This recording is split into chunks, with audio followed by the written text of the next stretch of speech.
Hi students, welcome to the session on finding the magnetic field due to a long current carrying solenoid using Ampere's circuital law. So it is one of the important applications of Ampere's circuital law. So first we see what is solenoid, right? So solenoid is a long coil of wire closely wound in the form of helix as you see in this figure, right? So here the wire is tightly wound in the form of helix. This is what solenoid. Fine. Okay, so here it is. You see, when you say when current flows through the or when current is passing through the solenoid, what happens? It will produce magnetic field, right? Whenever current flows through, it's a coil, right? So when current flows through it, it will produce a magnetic field. So what is the total magnetic field? The total magnetic field is due to the superposition of magnetic field due to the individual coil, right? So it is we are having thousands of turns here. So total magnetic field must be superposition of current magnetic field due to the individual coil, right? So like that we can write, right? Okay, so it's a mathematical term. So in which direction it will be there? You see here, if you hold your solenoid like this, so always the length of the solenoid is far greater than this diameter. Fine, so that is very important. So if you hold your solenoid in the right hand side, if the fingers represents the flow of current, the thumb represents direction of magnetic field, right? So if you hold like this, the thumb will be, this is the direction of magnetic field, right? So this is very important to be noted in solenoid. Then other thing we have noticed, we have to notice inside solenoid,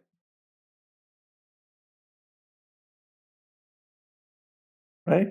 So the magnetic field is uniform, HS uniform and parallel to the axis inside the solenoid, right? So whereas outside the solenoid, it is almost negligible,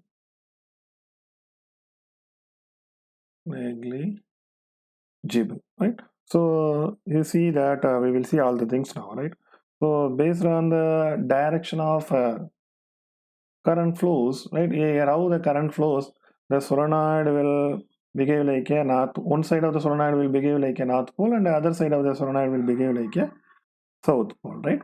So these things we must know. Now we will see how to find the magnitude of how to find the magnetic field due to the this solenoid. So this is a solenoid. We know that it is the current flow, right? So current is flowing in this direction. When current flows in this direction like this, so the magnetic field will be like this. So it is coming out this side.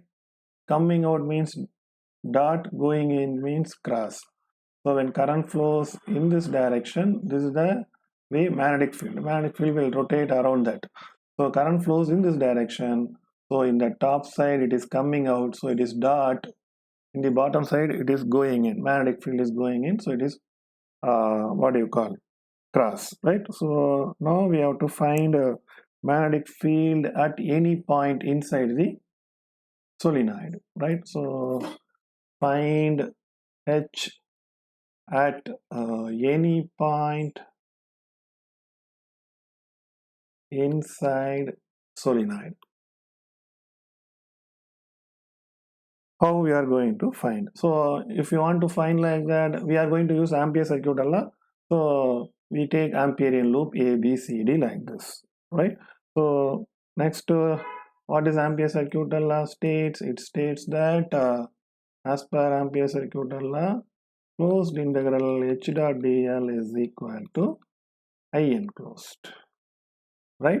So here this is the loop. Here I have to find this equation, right? So this loop I apply for ABCD. So instead of going for a whole loop, I segment the loop into 4 individual parts. So A to B H dot dl plus B to C H dot dl plus C to D H dot dl plus d2a h dot dl, that is equal to I enclosed.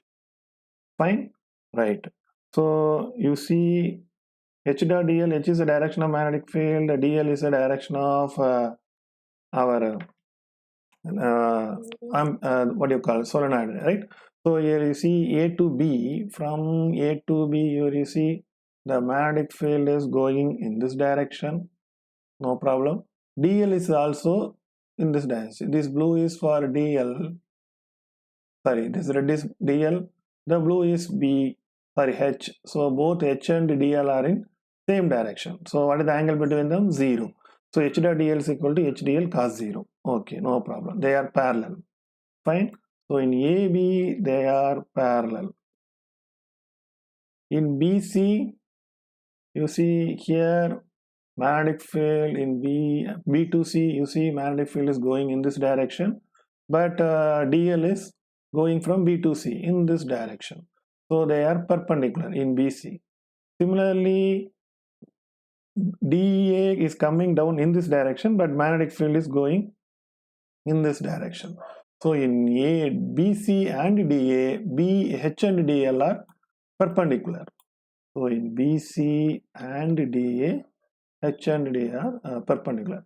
So if AB it is parallel, means in CD, what is that? In CD you see, in CD also it is anti-parallel, right? So DL, okay, DL is going in this direction. Okay, CD means it is opposite, and magnetic field is going in this direction. So what happens here? Also it is parallel, right?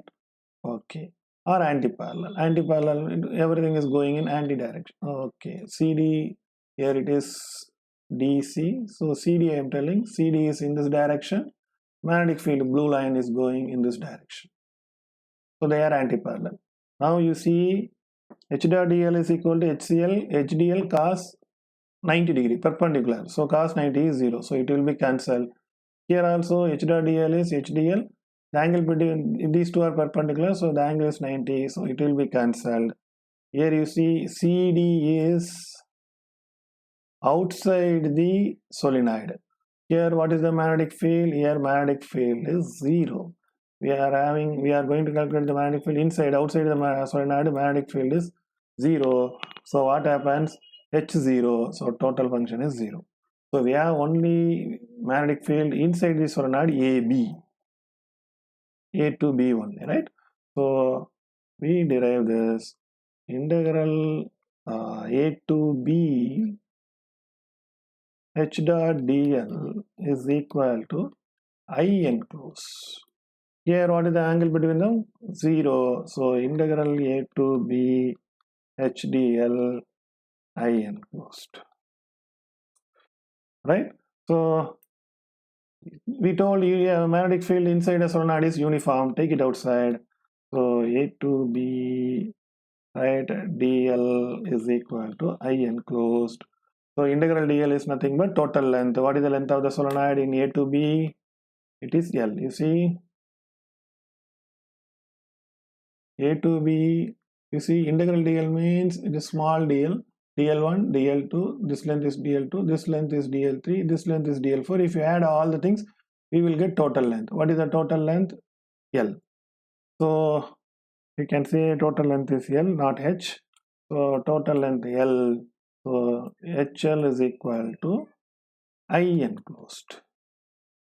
So what I want to find? H is equal to I enclosed by L. Fine. So this is for one turn. For only one turn, if current flows through the one coil, H is equal to I enclosed. If you have N coil, you have to multiply the current with N. So H enclosed is equal, H is equal to N into I enclosed by L. This is the magnetic field due to solenoid, right? So this is very, very, very important equation, right? So suppose if why it is required, you see, if you multiply both the things, both side by mu naught in free space, what happens? Mu naught into H will become B vector. Here mu naught I enclosed N divided by L. You see here, what is mu naught value? Mu naught is 4 pi into 10 power minus 7. Suppose I want a magnetic field of 1 Weber per meter squared. You see how much current I have to give if I don't have a n number of coils. Instead, we have only one coil. If I want left hand side to be equal to 1, that is magnetic flux is field is 1 Weber per meter square. What I need to do? I need 10 power 7 divided by 4 pi. This much current. Then only I will get 10 power 7, 10 power 7. It is 1 Weber per meter square. That means 10 power 7 by 4 pi. It is 4 into pi, 12, let us assume. So let us assume it is 10. 10 power 7 by approximately it is 10 power 6 ampere. That means what do you call 10 lakhs ampere current is required to have a magnetic field of 1 Weber per meter square, which is very huge, right? If you want B is equal to 1 Weber per meter squared, how much current I need? If you have only one turn, I need approximately 10 power 6 ampere is required. It is very huge. Whole world will not produce that much current. So what I have to do, if I want 1 Weber, I have to increase the N value. So I make 10 lakhs. I can increase the number of turns. So if I increase the N value, I can drastically reduce the current value. And I can generate whatever the magnetic field required I can produce. So magnetic field of 1 Tesla, I need 10 power 6 ampere. See, in our hospital, we have a 4 Tesla MRI scan. So for 4 Tesla, if you don't have any coil, simply one turn, I need 40 lakhs ampere of current in one hospital for one MRI scan. This is next to impossible. So that's why we are having a lot of wound N turns. If you increase the N value, the I value can be drastically reduced, and with the available current, we can produce whatever the magnetic field we can have. So that's what one of the important applications of solenoid. The same solenoid is useful used in the crane one, electronic crane also, right? In a shipyard and all harbor we see, that is also based on the principle of what you call solenoid, right? So I hope understand the concept very well. If you have any doubt, please ask me in comment section. Thank you.